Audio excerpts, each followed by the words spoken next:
Good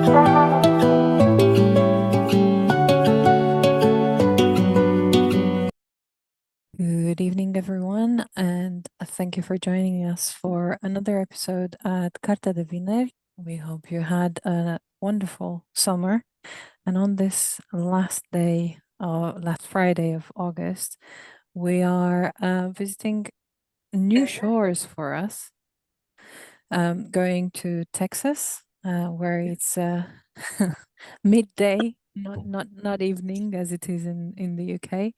And joining Valentina Glajar for an episode around the secret police dossier of Herta Muller, a file story of Cold War surveillance. So I'll leave Nicola to introduce our guest, and we take it from there. Thank you. Thank you. Brilliant. Thank you, Serena. Yes, I'm delighted to be able to introduce our speaker, Professor Valentina Glajar, who will give us a very short presentation about her 2023 study, The Secret Police Dossier of Herta Muller, which will be then followed by a discussion during which you'll all be able to ask any questions that you might have. Valentina Glajar is Professor of German Studies and Honorary Professor of International Studies at Texas State University. She is currently engaged in two archival projects, an epistolary file story, In Love and Letters, and another on German-Romanian spies of the 1940s and 50s. She has written and co-edited several books on German language literature from Central and Eastern Europe, the work of Nobel laureate Herta Müller, Romanies, the Holocaust in Romania, and Western representations of Eastern women. As an accredited external researcher at the Romanian National Council for the Study of the Securitate Archives, Valentina co-edited two books, Secret Police Files from the Eastern Bloc Between Surveillance and Life Writing, published in 2016, and Cold War Spy Stories from Eastern Europe, published in 2019, the same year in which she received an ACLS fellowship, which enabled her to complete the book we'll be discussing this evening. A detailed case study which sheds much needed light on a major European literary figure, a Romanian-German novelist, essayist, poet, Herta Müller. In critically engaging with and deciphering the documents pertaining to Müller, Valentina exposes the Securitate's layers of surveillance and the human rights violations it perpetrated in the name of a repressive regime. In Valentina's own words, the file story of Müller's surveillance and the documents recorded in this unusual archive of inventoried life segments illustrate the complicated trajectory of her career, while also allowing glimpses of everyday life on the eastern side of the Iron Curtain. The stories this book unlocks corroborate Jill Massino's astute argument that there is no simple, coherent narrative of life under socialism, but rather multiple and at times contradictory ones. So without further ado, over to you, Valentina. Okay, thank you so very much for the introduction and for your invitation to come and talk about my book. So as Nicola mentioned, I will be very brief, just giving you a brief introduction to the book, and then I would be very happy to engage in conversation with you about secret police files, about her file, and so on. So first of all, I wanted to show you a map of Romania, which is also included in my book. So that gives you a little bit of insight into, can you see my mouse moving? Perfect. Where Herta Müller is from. So she's close to Timișoara from Nitschidorf. So that's where it is, in the western side of Romania. Then Bucharest, of course, the capital of Romania. Okay, the mouse doesn't cooperate. Here it is. Where she had to go quite often. And then in one of the chapters, Brașov is also mentioned. So just for you to know, these are the relative distances between various cities in Romania. Okay, so this is Herta Müller, in case there are some people who have not seen her yet. And my whole book starts actually with this quote from a former Securitate officer who was the deputy head of the Timiș Securitate, which is the county where Timișoara and where Nitschidorf, her hometown is, which was Herta Müller should share her Nobel Prize with the Securitate. And that is quite intriguing. So that's how it starts. And the book also ends on a similar note about Radu Tinu, because the book is basically less about Herta Muller as it is about her file. So I'm not writing a biography of Müller. She is one of the personas that the Securitate created in her file. Okay, so this is the file, the cover of the file. As you can see, the file has a number. She has a code name, which is Christina. The name that they use is Karl Herta. So Karl was the surname of her first husband, who rarely shows up anywhere. So that's Karl, and she was born in 1953. Then, of course, CNSAS, the National Council for the Securitate Archives, study of the Securitate Archives, they give a new number to the file. So this is the file where one can actually access the information. And what's also quite interesting, it was opened in March, on the 8th of March, which is the International Women's Day, as you might remember. Now, most everyone celebrates that, but it used to be, of course, an Eastern holiday for women, the one day when women are celebrated. And the file was closed as late as August 16th, 1993. As you can see here, this is volume 2, even though it's volume 1, it doesn't really matter. The dossier has 3 volumes. 1 is where most of the information is, 2 is where the transcripts of the recordings are, and then 3 is here and there some background checks on neighbors, on her, and so on. That's a very thin one. Okay, so that's the file. This is the National Council. This is, for example, a picture of how the file looked, you know. More and more are digitized now, hers as well, because probably so many people ask for it. So then it's a lot easier to access, even though you would like to have or I at least like to have the original file in my hands. You know, it's a whole different kind of feeling. Okay. These are the protagonists. So these are the only photos that are included in the file. So here she is. Who is she? She is Z, yeah. And Richard Wagner, her second husband, who I think 1 year ago passed away. He is Y. Okay, so these are and here they are again. That's her with other people. Okay. So I was inspired by so many people when I wrote this book. There was a question by Serena before. I mean, how do I deal with history? History is just a background, really, for me, even though I'm a history buff. I love to read about history. I love to be informed before I write anything. So I think literature is not written in a vacuum. So I love, like a detective, to figure out what's going on. So I was inspired by the people who actually have written about it, you know, by Catherine Werder, for example, or Lavinia Stan, who was probably one of the first who has ever written on secret police files. By Alison Lewis, for example, who wrote on Stasi files, and she's a dear friend of mine, and we have co-edited 2 of the books together. Corina Petrescu, of course. Florin Poenaru, he inspired me a lot about how to approach files rather than looking for gaps, for example, in a file. And there are so many. I mean, it's fragments of life stories. It's not a continuous novel that you just open. It has covers, of course, but it's not. I mean, you have to figure out how the file works, how the story goes, and so on. And he was saying, okay, in his dissertation, you should look for the loquacity of the file, not what's missing, but rather what's in there. So that inspired me a lot as well. And of course, Cristina Vatulescu, she has written probably the first one on literature and film, Romanian literature and film, as well as Soviet films. So she was a great inspiration as well. So it's quite a few.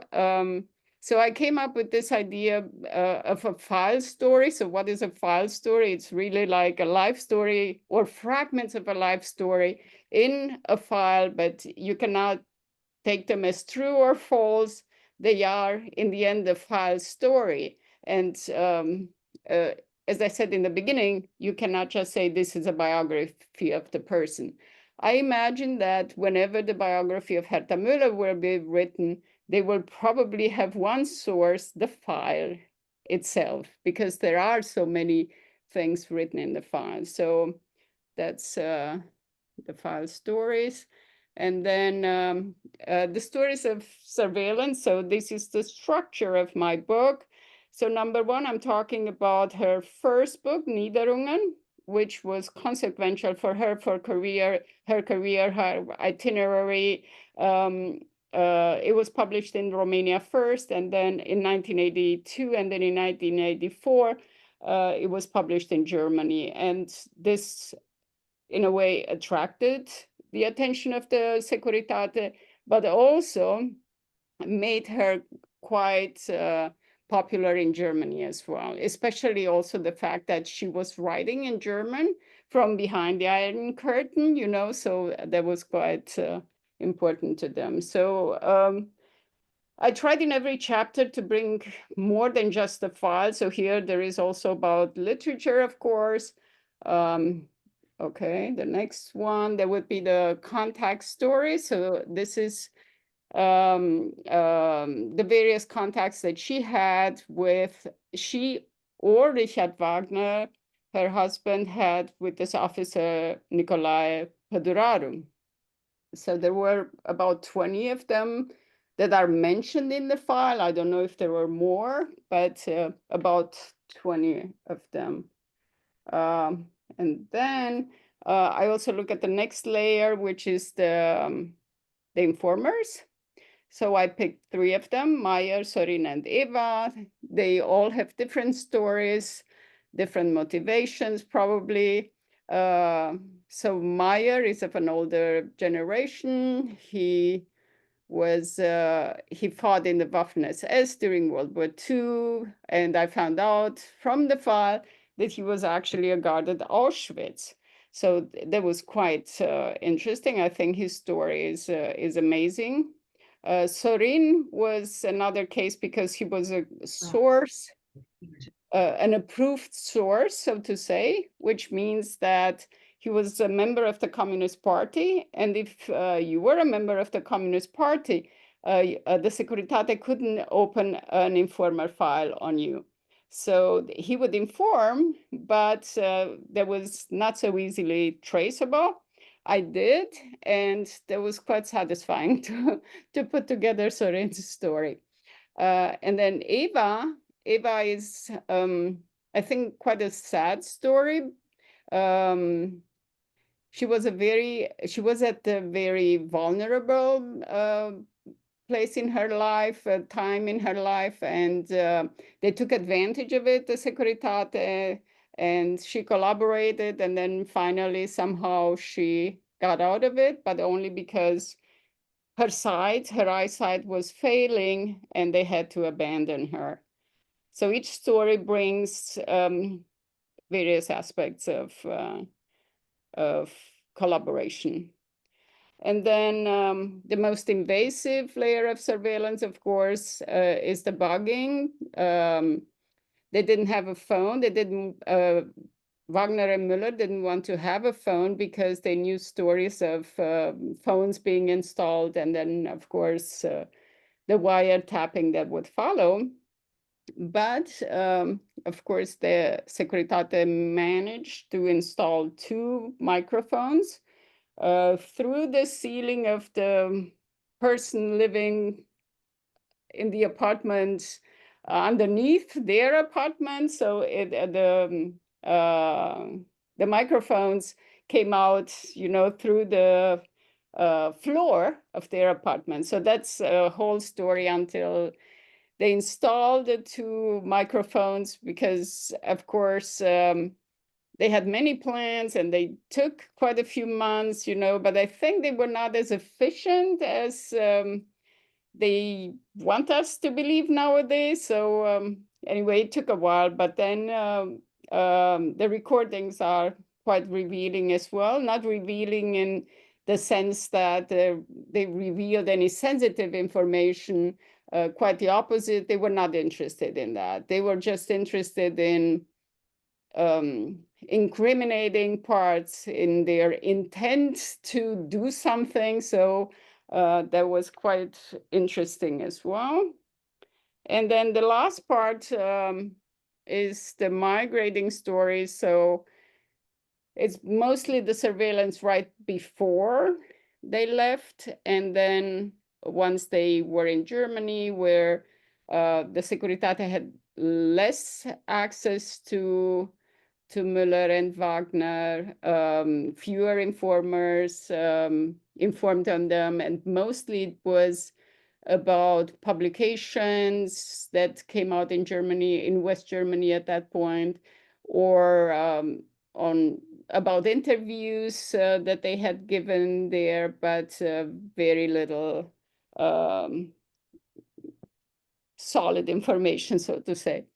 And then the epilogue, as I mentioned in the beginning, it goes back to some interviews that Radu Tinu, the former Securitate officer from Timișoara, gave very late. So I think the first ones were probably the ones that mentioned the Nobel Prize and how she should share it with the Securitate. And then a few others where he mentions various aspects of the file.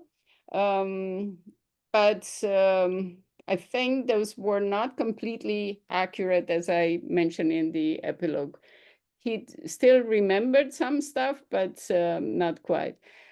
What is missing, and I had not access to this file, if there is a foreign intelligence file, because of the period from 87 when she left until 89, when the Securitate was no more, I wonder if that file exists. I was told there is none.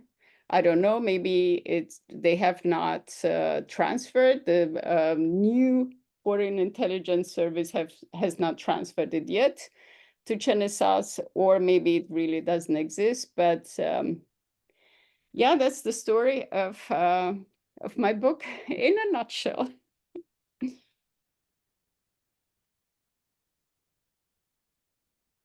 Okay. Thank you very much for that very, very thorough presentation, taking us through quite an impressive number of subjects. I wonder if we want to now open up the questions. So I'll go potentially with the first one. Alessandra, you want to ask her? No. I'm happy for you to go first, and I think Maria wants to come in after that as well. Is that That's okay? fine. Or do you need to come in right now, Maria? That's okay. Okay, thank you. Okay, that's fine. So a two-part question from our side. How did you come to access and research such secret police files, and how did you come to meet Herta Muller and write about and translate Müller's life and work? Okay, first question first. How did I get to access her file? It's a whole procedure. The forms are all on the website of Cenizas. So if you want to you need accreditation to be able to do that. So the forms are there. You can fill it out. You can say what topic you want to research.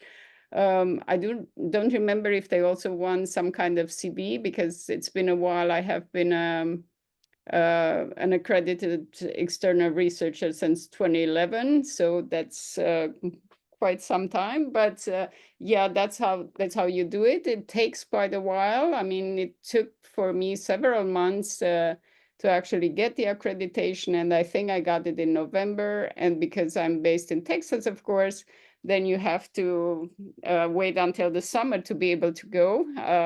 It's easier for people who are based in Europe because you can easily travel to Bucharest, I assume. So that's the first one. The translation, I translated one of her books with André Lefebvre. I think I was in graduate school at the moment when we did that, and that's a whole other story. I never translated her life. It's only the file that I'm working on. I think I met her twice, once over the phone when I wanted to talk to her about the book that I was translating at that point. And then the second time was in Berlin. I had emailed her to see if she would like to answer some questions about the file, and she initially said yes, but then she was very busy. She had a meeting for the Exile Museum that she's working on right now, and in Berlin. So I went and introduced myself, but that was very briefly, and that's the extent of me meeting or talking with Herta Muller. But what was it that kind of drew you to her and her file story and her work? That's a very good question. So she was part of my dissertation. So it started a long time ago. And there was obviously literature that I was looking at. And I still remember the first book. A colleague of mine said, I came across this book, but this young German-Romanian writer, and would you like to take a look? Would you like to read it? She was unknown, or at least in the US, she was definitely unknown. And I read the book, and I could relate to so much of what she was writing in that book. So I got hooked. I could say that's when I got hooked. And then the story was that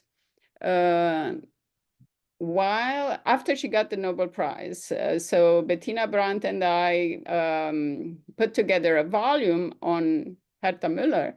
And one of the contributors wrote a piece and referenced her file quite a few times.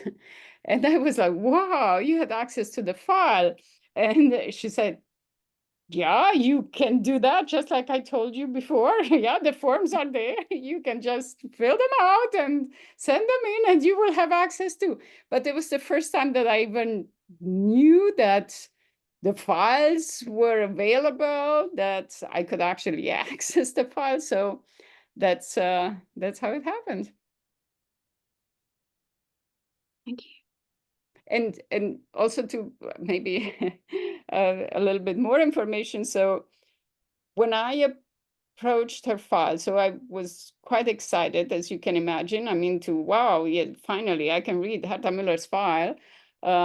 I approached it obviously from the point of view of literature, because I mean, hers was probably the very first file I have ever seen in my life.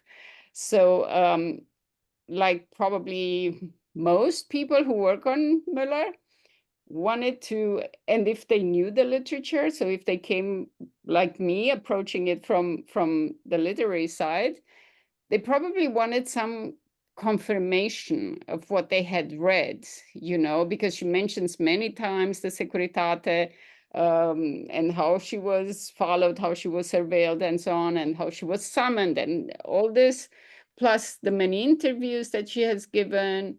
So I kind of wanted some confirmation that is there. And,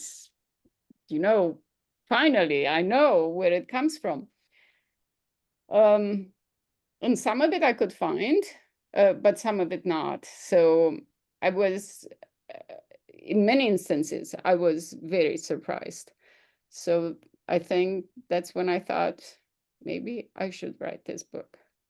So yeah, maybe that answers your question. Yeah, fascinating. Thank you. Thank you very much. I think we have a question from Maria, who's in our Zoom meeting. And then Nicola, did you Maria. have a follow-up question? Thank you. Hi, Valentina. Great to see you. I want to ask, I mean, I have a lot of questions, as you know, but I will stick with one or two. I was wondering if Herta Muller has seen your book yet, and I'm particularly interested because of in your first chapter, you do a really thorough comparative reading of the different versions or editions of the stories that then were in Niederungen.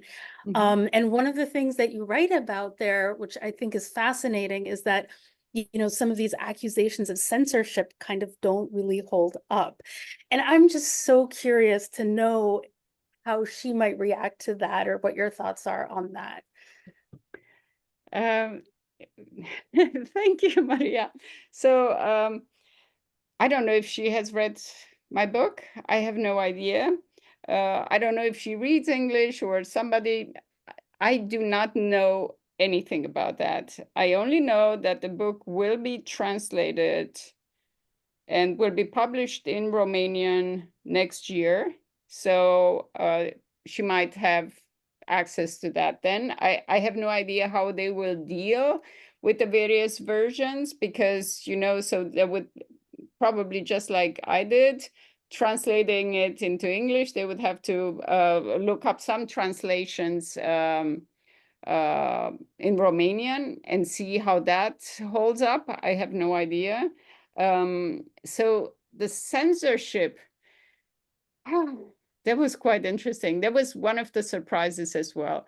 But as I mentioned in the book, because there is no archive of the manuscripts that Criterion had, because that would have been quite interesting to look at them and see what they crossed out, or if there are any notes and so on. So that archive doesn't exist anymore. So in 1990, with all the changes and so on, and new funding, new locations, it got lost. So I couldn't find any. So without those, the only possible thing is to look at, like I did, to look at the 3 versions of the same stories. So the ones published in Neue Literatur, then the ones published in Criterion 82, and then the one that came out in Rotbuch. So in the end, my conclusion was that if it came to cuts, and I don't remember what her wording was, that was Rotbuch, that was not Criterion in the end, because they made so many cuts and so many changes. There were differences from Neue Literatur to Criterion, but very few from, other than the major cuts from Criterion to Rotbuch. So I'm not sure what she's referring to. Again, maybe she has the original manuscripts, but then in 2010, a new version came out at Hanser, and that was supposed to be the definitive, the complete, the version of Niederungen. And then again, some of rewriting happened. There was actually not in Rotbuch or Criterion. And then some cuts, some surprising cuts, and some of the more, how should I put it? Like I mentioned that the fecal passage, or other passages, some of them they used and some not. So it's definitely not the definitive one. So if you look through all 4 versions, it's quite interesting. I'm not accusing her of anything, I mean, I just know that she mentions one of the censorships, censored aspects that is not the case if you look at the text, but maybe she doesn't remember it correctly. Or maybe, you know, as I also mentioned, there might have been discussions about those at the level of, I don't know, the editorial level, but maybe she was more vocal and stood her ground. So I don't know. I mean, I could only deal with what has been published, and that's quite interesting, I think. No, I thank wonder you. whether, oh, sorry. I'm sorry, can I just real quick follow up? I just think it's so fascinating to think about what your response, Valentina, because you know, her presence as a figure is so kind of mysterious, right? I mean, she's this author, but then she's also this person with a lived experience. And so I think that that's whole mystery around it just adds to that mystery around her. Thank you so much. Thank you for your question, Maria. No, I was just going to say, for people who aren't familiar, would you mind just telling people a bit about Niederringen, which translates as the Nadirs, I believe, in English? Yes, yes. So the Rotbuch version that was published at the University of Nebraska, I think, by Sieglinde Luke, and she publishes, like I said, the Rotbuch version. So it came to be, like I said, in 82, and it was a selection of short stories. Many of those short stories had been previously published in this German language Romanian journal, Neue Literatur. And that allowed me to make the comparison between the version of the short story in Neue Literatur with the one that was published 2 or 3 years later, depending on when the original ones were published in Neue Literatur in Criterion. So there was the first step of my comparison. And then I compared that to the version that came out in 84 in Berlin. And then ultimately, I compared all of it, or at least the last part, with the one that came out in 2010 at Hanser. So it was, for me, there was a lot of fun, a lot of fun. I loved that part a lot. Even though Corina, hi Corina, she thought that's like a, Corina, Hello. what did you say? I don't remember, but you said, oh, that's like a paper, that's like a report or something. I know, but it was so satisfying. I mean, to look at the various versions. So yeah, so this is, I compared them basically to trace what kind of political censorship or what kind of censorship actually took place between the various versions. So yeah, the result was interesting as well. So me again, like Maria, I have a lot of questions. Yes. But the first might be that you quote political scientist Lavinia Stan, whose name you mentioned earlier, and I was hoping we could unpack that a bit more. And you quote her as saying, as having said that access to these files by ordinary citizens is a strictly Eastern European method of reckoning with the past. And I just wondered if we could unpack that a bit more and see to what extent you agree with that.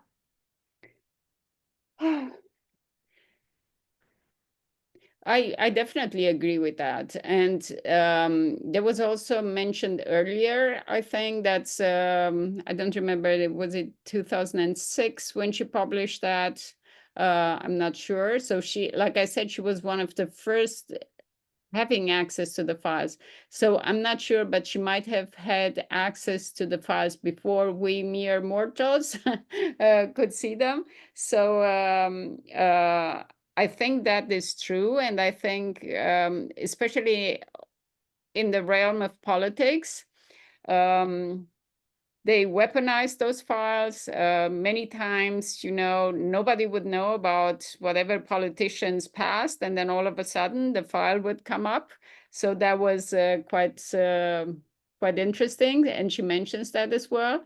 And also the fact that people were mostly interested in who the informers were. So that that might be an Eastern way, but I don't think that the Romanian way was different than other ways of reckoning with the past. I mean, for example, a colleague of mine just sent me an article about censored or confiscated letters in Franco Spain. So now they are coming, the archive has been discovered, and now they are dealing with this. So I wonder if they do it differently, or if, I mean, colonial archives, of course, and so on. So I don't know if they deal differently, I mean, in the West or in the South or in the East, or with such archives. But I think she has seen probably a lot more files. I can only talk about the files that I have seen. And I have seen quite a few since 2011, but I cannot talk about how others would. So I bet Lavinia knows exactly what she's talking about.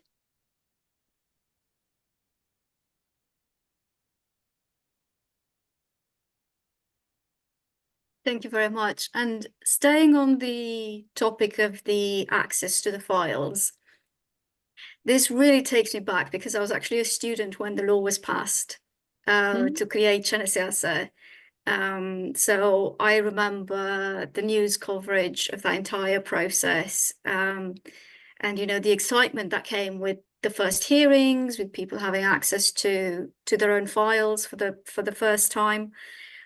So I was hoping you could talk to us a little bit more about those events in 1999 when the council was created, about the handover of files, such as it was at the time, and where we are now, because you do allude in your book to the fact that Cenesiasa still doesn't have all of the files in its possession and in its storage, and it has to borrow or request access to the files. So yeah, can you fill us in a little bit on that part of the story, please? So I was, like I said, interested more after 2008, when we all had access to the file. But yes, the law was first passed in 1999, and I think there were 2 more amendments. I think probably one in 2004, if I remember correctly, and then the one in 2008. Yes, indeed. If you look at the Cenesiasa site, they have reports on their activity every year. So you can see how many files they are in their custody at this point. And it's always 99 point something, 99.9, 99.98, and so on percent of all the files are in their custody. And then somehow they grow and grow and grow. So the last, I do not remember how many files were there in 1999. That's probably, we could look it up and see. I only know that, for example, 2 years ago, I think, and they had announced that like in 2019, but then the pandemic came and so on, that they would also deliver a truckload of files, tens of thousands of files, because quite a few researchers and other people have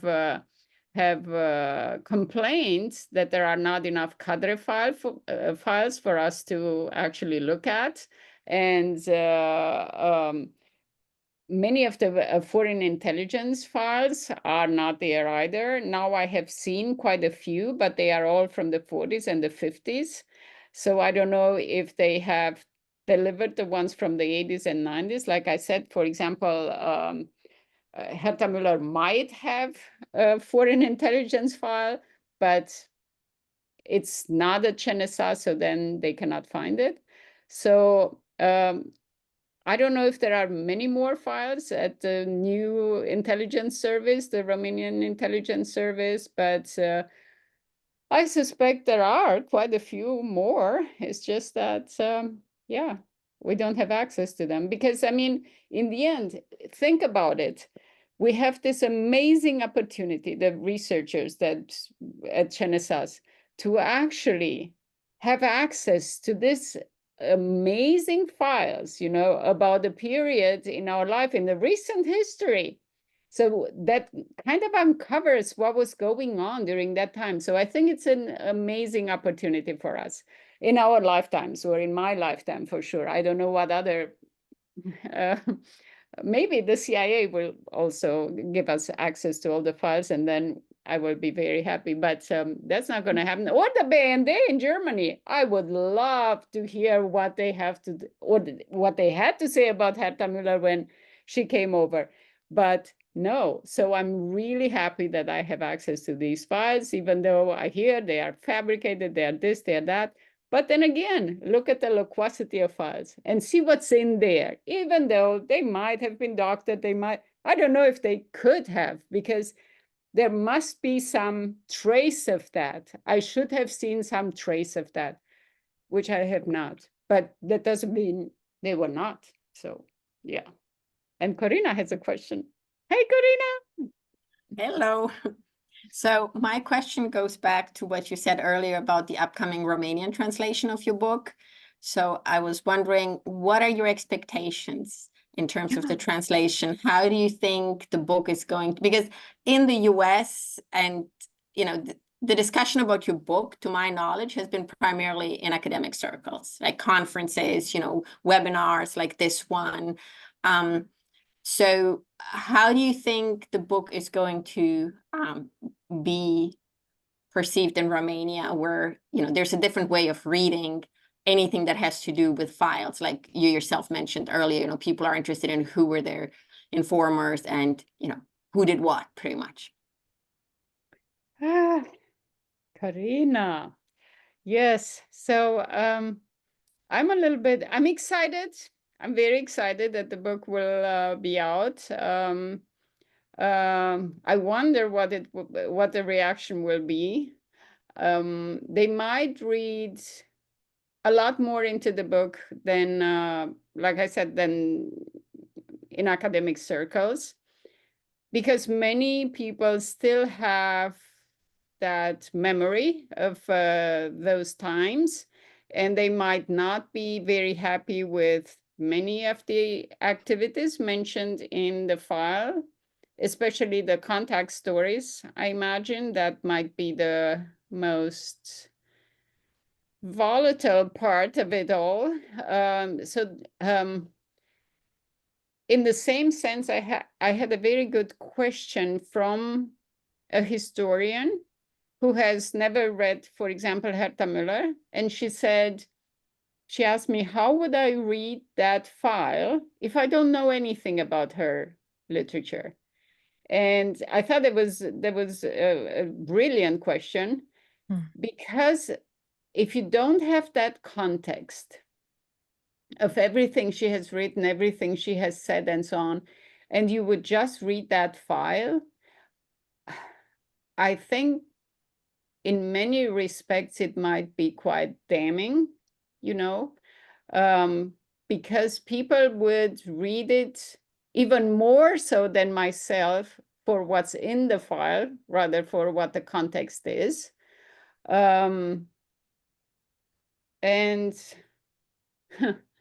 it remains to be seen. Maybe the public, the Romanian public, is already saturated, you know, with various Securitate files that have been published. And but I don't know. I do not know. They might just read it for, like Lavinia said, you know, for who the informers were, what the activity was. I wonder how they would read, for example, what Radu Tinu, the former Securitate officer, had to say. even though I hope they don't take him very seriously. I doubt it. But remains to be seen. We'll figure it out, Karina, when it comes. Just remaining in this space where we talk about languages and potentially moving on to background, I was wondering if we could just explore a little bit between the differences in the way that German Romanians writers were treated or categorized by the Securitate versus how Romanian artists were categorized in terms of, you know, you mentioned some things in there that made me think of Germans being classed as fascists just by default. You can still see that in today's world, even without the Securitate, generally speaking, that's the go-to place whenever anybody of that particular background is criticized. The first thing that comes to mind is a specific insult. So anything that you can tell us in that space? I don't know about the present tense, but I mean, during that time, indeed, I think anyone who was not an ethnic Romanian, so to say, they were all nationalists. So obviously, for the Germans, it was problema național fascist German, which encompassed pretty much everyone. The name of that, so the nationalist fascist Germans, the name of that has never changed. So it was always the same. They were treated the same. But then, of course, Hungarians, they had more or less the same treatment. So they were also nationalists, obviously.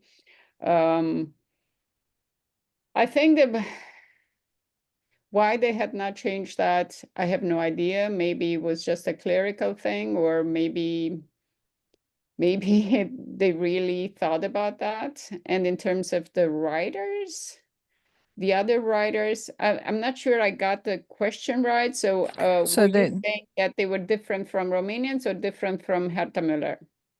different from the Romanians. So the Romanians tended to be lumped together under arts, culture titles, and then the Germans were classified as national fascist Yes. Germans. So Yes. it just felt like a very clear cut of bad versus fine. Maybe okay. It was as categories probably, but I doubted that they were considered fine if they appeared in a Securitate Yeah, file, whether exactly. it was arts and culture or it was nationalist fascist Germans. That's yeah. And I think I mentioned at least I came across at least 2 instances where the Bucharest Securitate categorized whatever document they composed as arts and culture for Herta Müller and Richard Wagner, and then somebody crossed it out and put NFG, so nationalist fascist Germans. So again, was it just okay not to be misfiled, or that's what they believed until the very end? Yeah.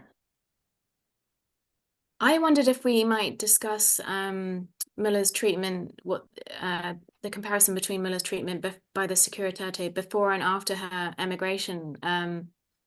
Because, you know, it seemed like beforehand you discussed the fact they sort of somewhat wooed her, and then when she had emigrated, they kind of exerted pressure on the relatives still remaining in Romania.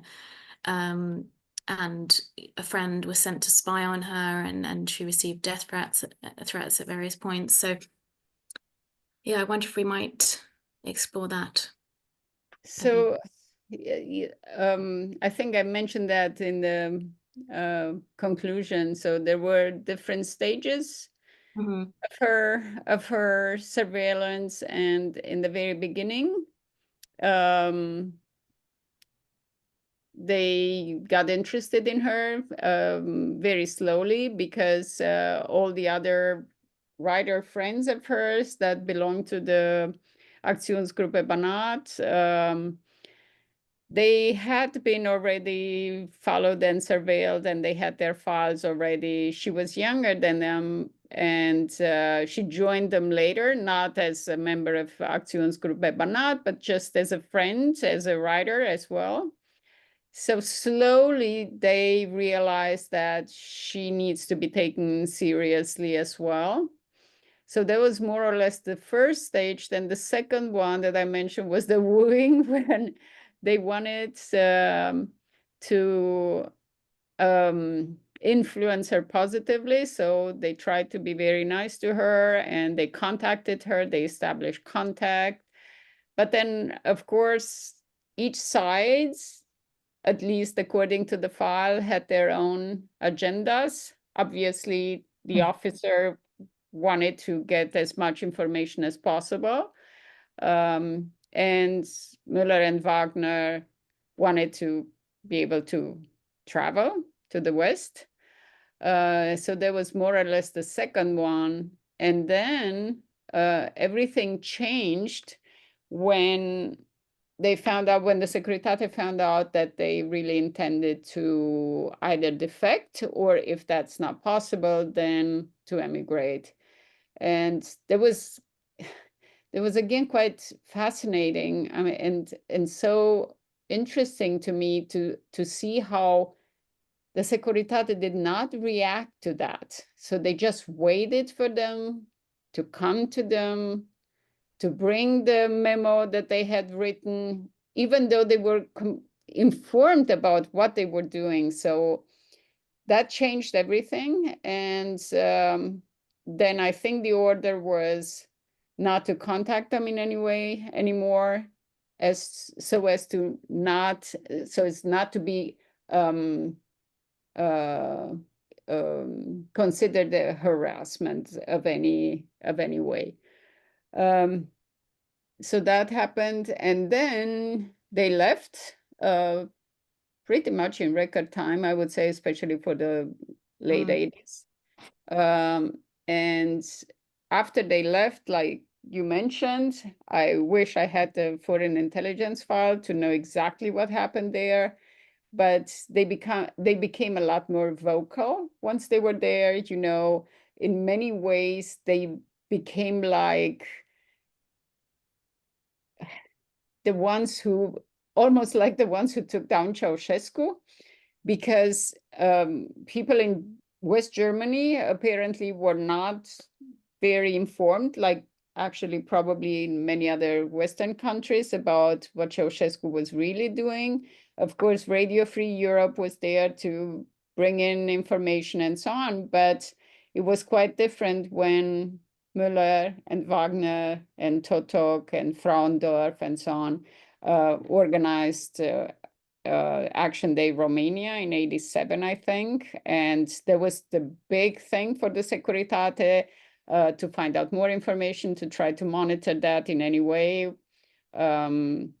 And then apparently, yes, this organization, whatever organization there was, I couldn't find any information on it. The sons of, what's that? Janko. And they did send letters threatening them and their lives and so on.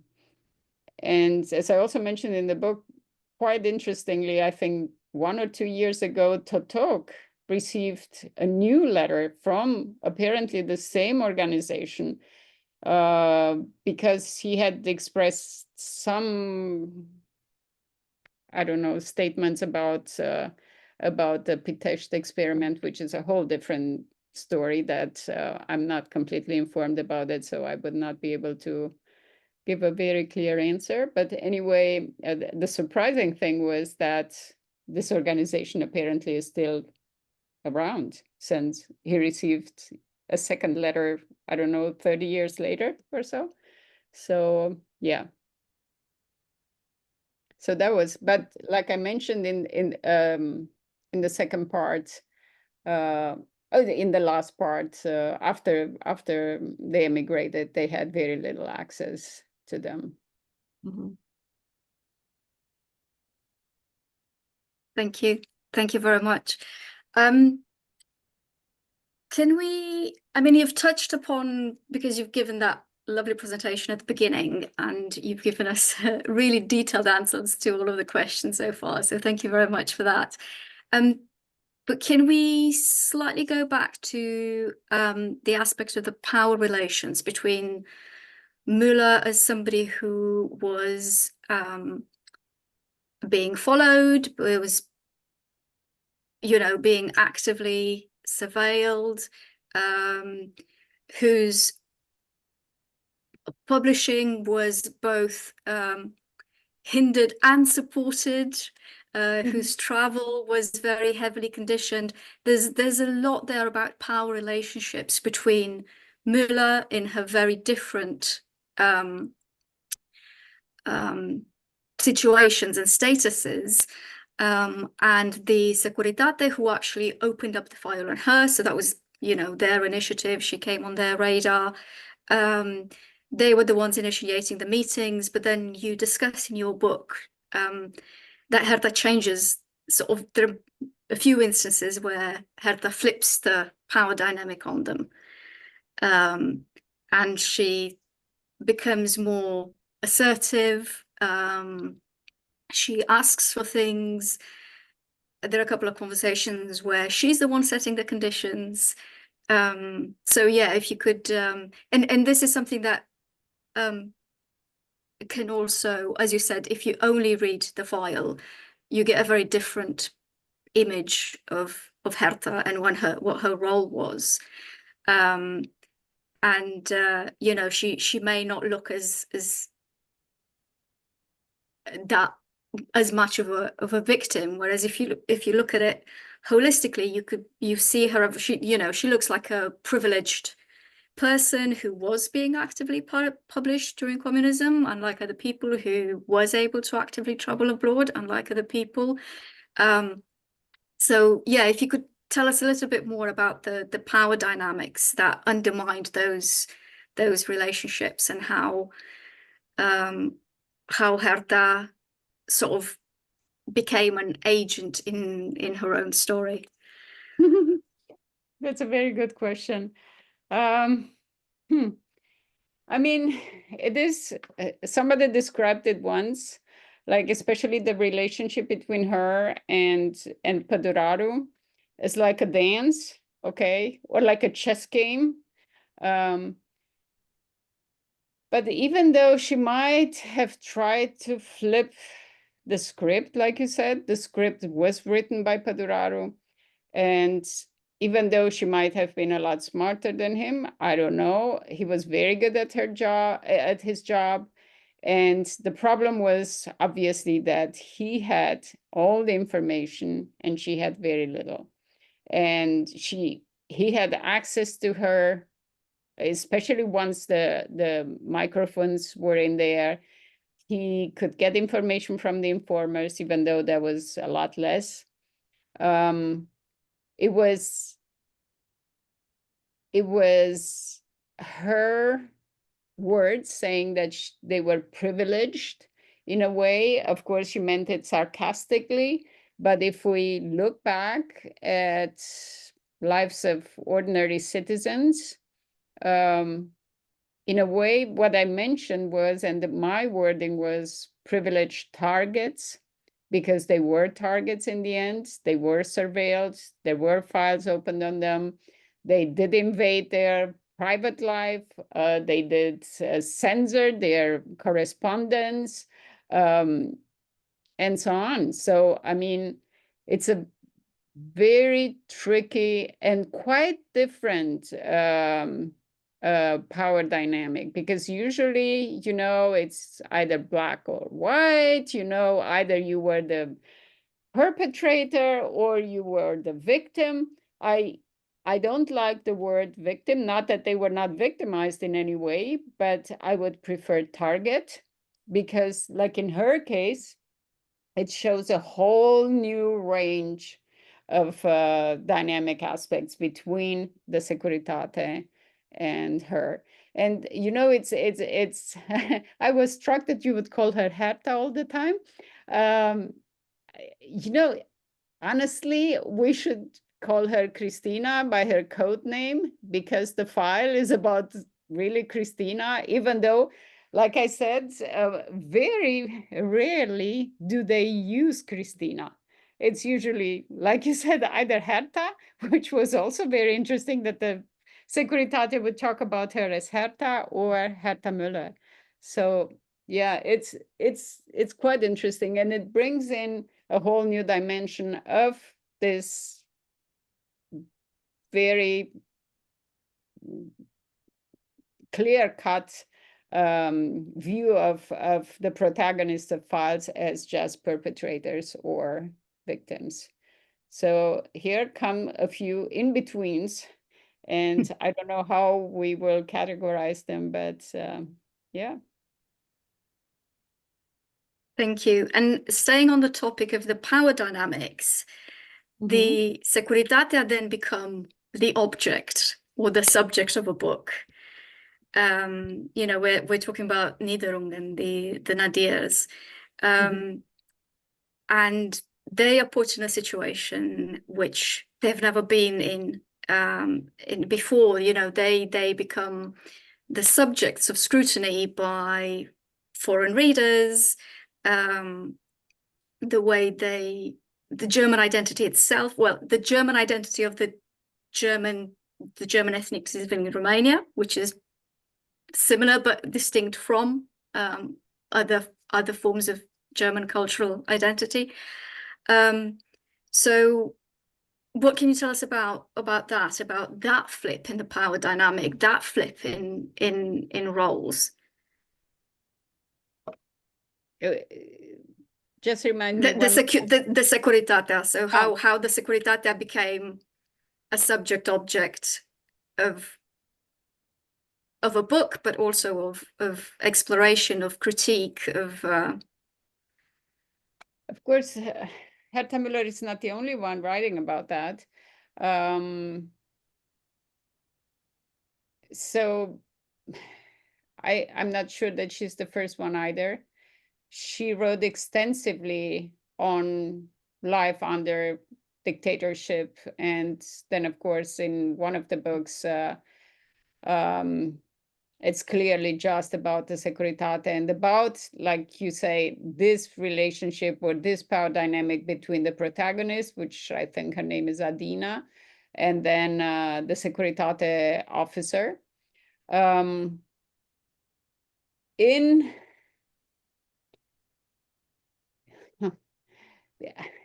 I don't want to conflate literature with the file and what's in the file. So I don't know, because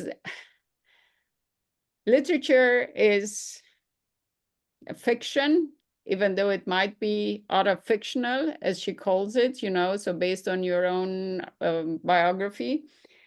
So I would not go there in terms of literature. In terms of the file,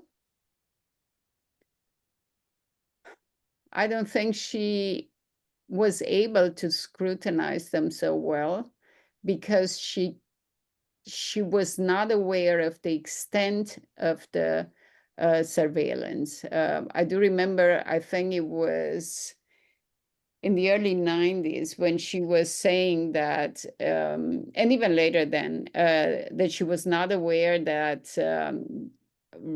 the Romanian Securitate was so well equipped, you know, that they would have the money to actually buy this whatever surveillance equipment and so on. And on the other hand, people lived the way they lived, and culture was basically non-existent at that point.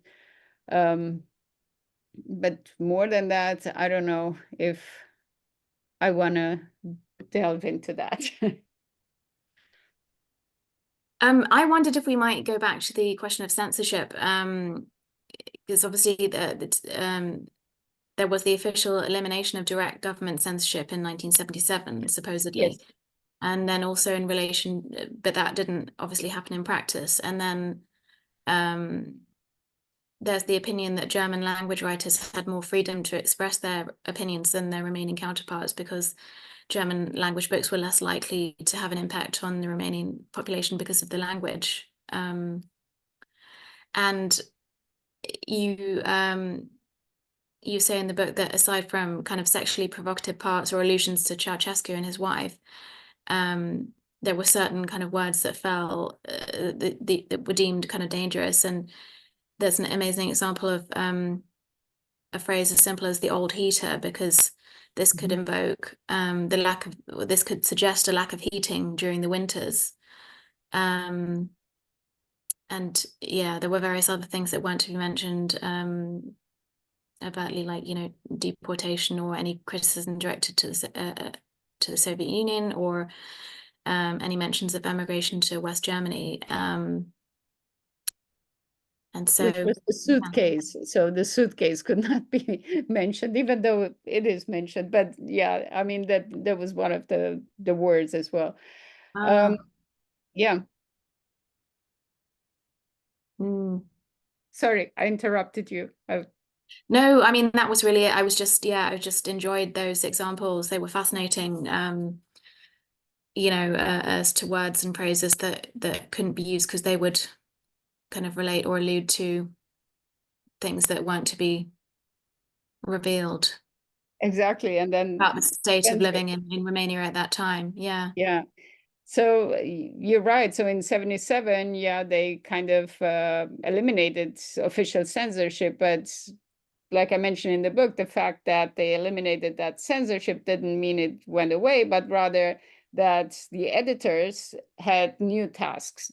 And it was quite interesting to hear what the various editors, at Neue Literatur, Čeka, and then Hedy Hauser at Criterion and so on, what they had to say about censorship, because they were the ones publishing those various books. So that was quite interesting.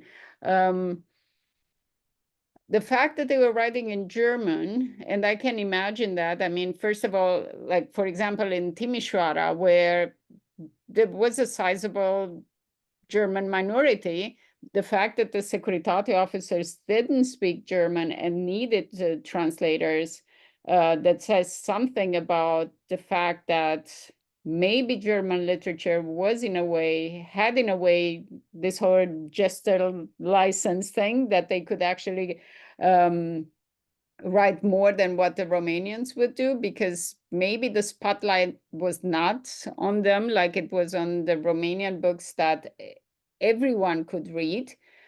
That's a possibility. But on the other hand, then you can also think, because there were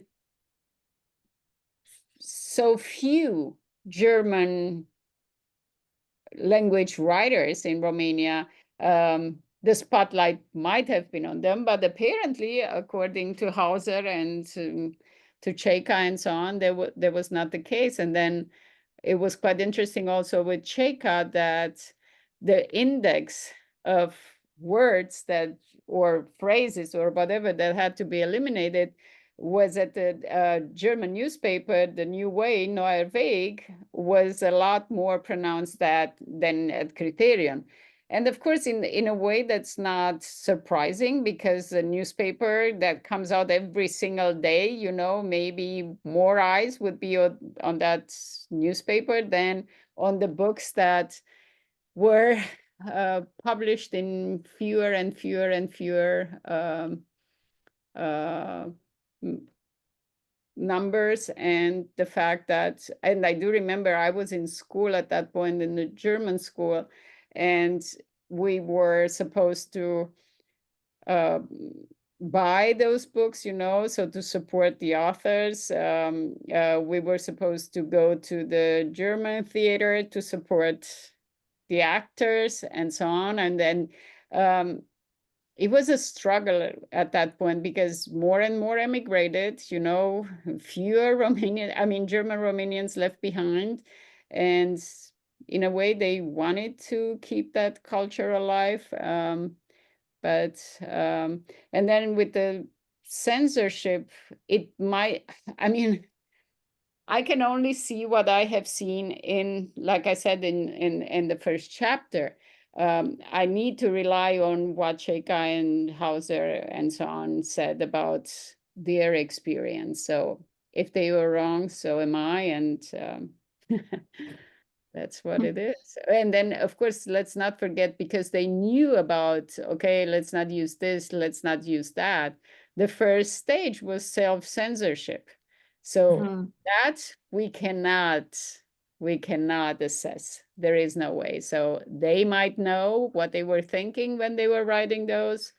If they would have written it differently, then probably there would not have been Herta Muller if she had written any of it differently.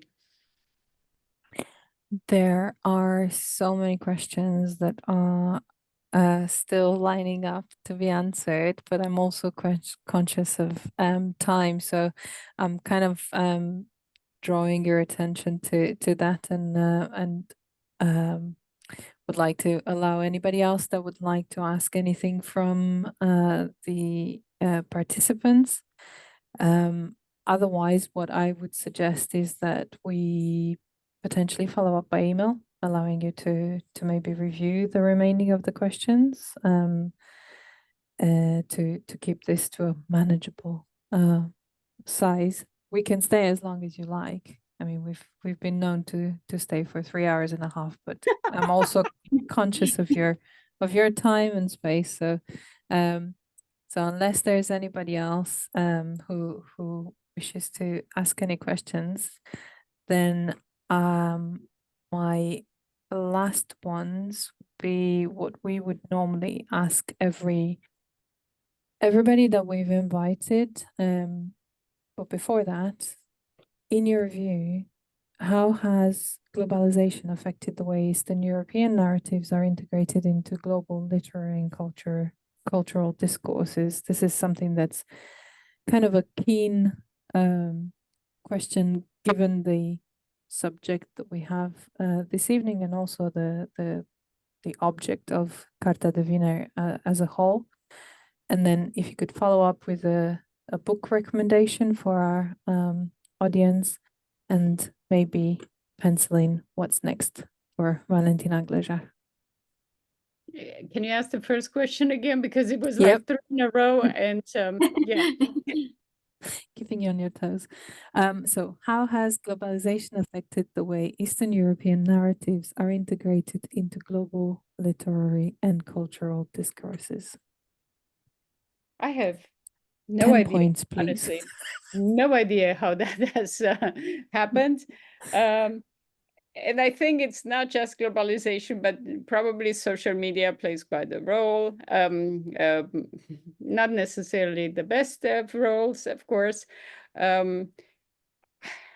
mean, if you look at, for example, Cărtărescu, who is getting awards left and right, you would think that Romanian literature makes quite an impact.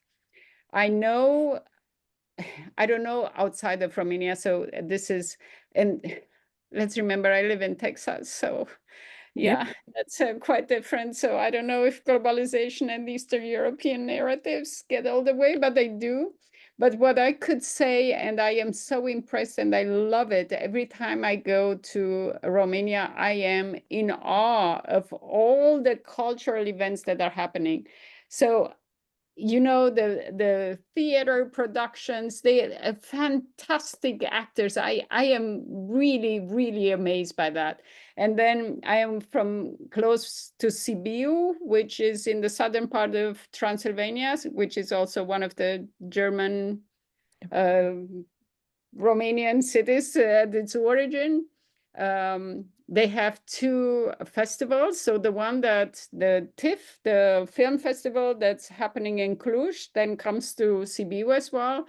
So I've seen amazing productions there as well. And also they have an international theater festival there. And again, it's really absolutely amazing. And I'm in awe of what they're doing. So I don't know if globalization works in that respect, but I really hope it does, because I mean, the culture in Romania at this point is just amazing. I am in awe, so I don't know. I hope it does. I hope it's not just Cărtărescu. I hope more than that. Definitely.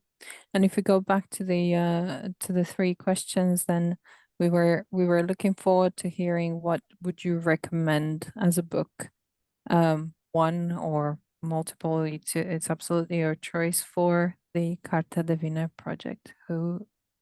What author, or what Okay. book? I would recommend, I mean, I'm just looking at the books in front of me right now. I knew And it. I'm very selfish by doing that, very, very selfish.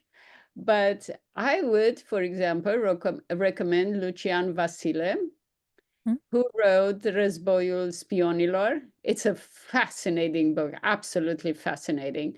And if you love spies, who doesn't really? You would love reading it. Of course, it's not translated into English or anything, and it's quite a thick book, but the story is amazing. So I, for example, would recommend that book. I don't know if you have had Catherine Verdery. She's an amazing scholar. Oh, you might want to invite her. She wrote that book, My Life as a Spy, that came out at Duke University. Because, you know, as an ethnographer in Romania in the 70s, she had, I don't know how many files and volumes and so on, and she wrote about them. So I would recommend hers as well, because obviously, yeah, I I love those books. They are on my radar, so they would be Sounds great. fantastic. Thank you very much. Definitely two names that we haven't come across so far. So this is perfect. And last but not least, what's in stock for Valentina Glajar next? Yeah, I told you that I wanted the plug. I told Nicola. So my next project, oh, I love this project so much. I will let you all know when it comes out. So it's a collection of letters that I found in one of the files. And it's between West German. Actually, the correspondence starts in 1947, and then it ends in 1962.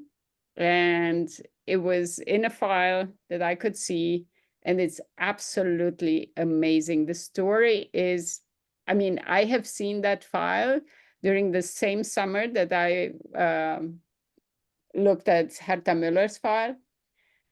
Oh, this is incredible. I mean, my protagonists have not won the Nobel Prize, of course. They're average people, but it's about the tale that, you know, I mean, how the Securitate impacts somebody's life, and it's not a happy end, but it's absolutely fantastic. And I'm really happy that I will be able to publish it with the CEU Press. And I'm working now on the letters again, doing like, I don't know how many edits.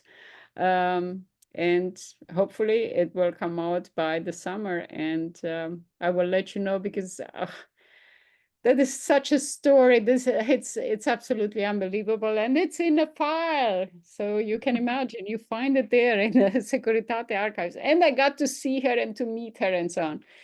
And then the other one, which is in a very incipient stage, I mean, still researching, still reading files, still and so on, is about spies, German-Romanian spies, mostly based in Austria at the end of the war, and they all worked for the American intelligence service. So that's, I mean, it's fascinating, and of course I need to think they are fascinating, because if I don't think that, you know, the books will never be written. So yes, so those are my two projects. So that would keep me busy for a while. And yeah, that's what I am doing next or now currently. Fabulous. Color us intrigued. Definitely Yes. will follow Yes. and looking forward to receiving updates from you on when these are going to be available to be read. And hopefully we'll have you back to tell us all about them. Oh, I would love to tell you about the second story. Oh, anytime, anytime. Well, thank It's you a very date. exactly. It's a Yeah. date. I think it's a date. Thank you very, very much for all of the information that you have provided. Thanks to Nicola for all the hard work and research that she has done. Thanks to all of the participants who raised questions or just simply wanted to be part of this event. Next time, we're coming back to the UK on the 20th of September, and we're going to be chatting with Yolanda Costide, who's an architect and trustee of the Paul Nagu estate, who will discuss Paul Nagu, the monograph. So until then, we wish you all a very, very nice weekend, and thank you for taking part in another episode of Carta de Vinari. Bye-bye. Thank Night you. night. Have a good weekend. Thanks.